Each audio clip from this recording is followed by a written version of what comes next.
Hi, welcome my YouTube channel BSD digital media में।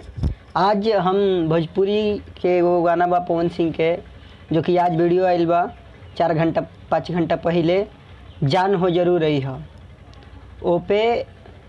आज आई जोरे देखा जाए, हम वीडियो देख लेने कैसन बा का बनल बा, आपके साथ जरूर आज देखम ताई।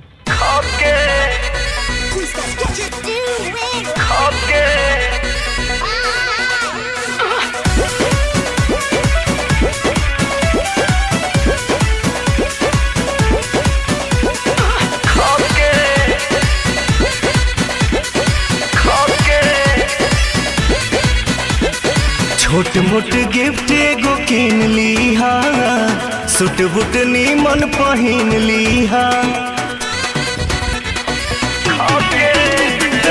छोटे मोटे गिफ्ट एगो किन लीहा, सूट बूट नीमन पहिन लीहा।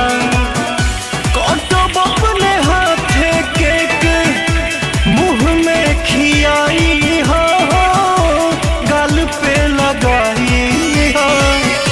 मनतावे बर्थडे 18वां घरवा, जान हो जरूर आई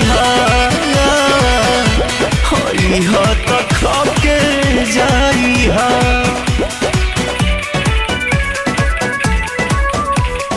खाके जाई हा।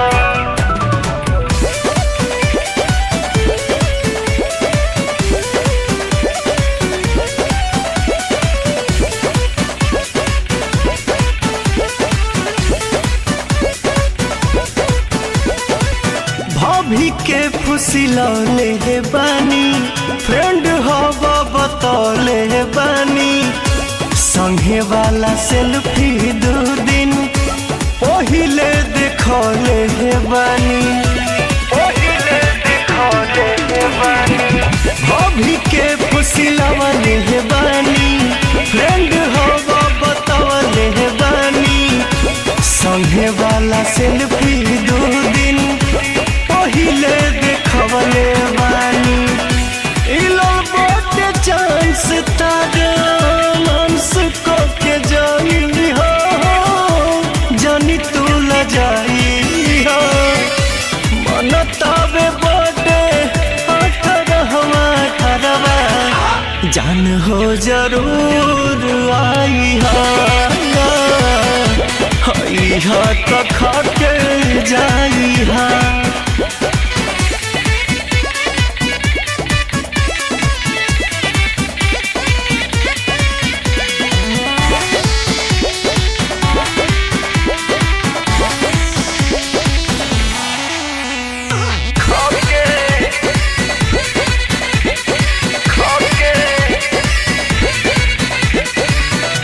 बोतल में परोस के हम हाथ से खियाई, लव वाला सब बात पवन हो बताई।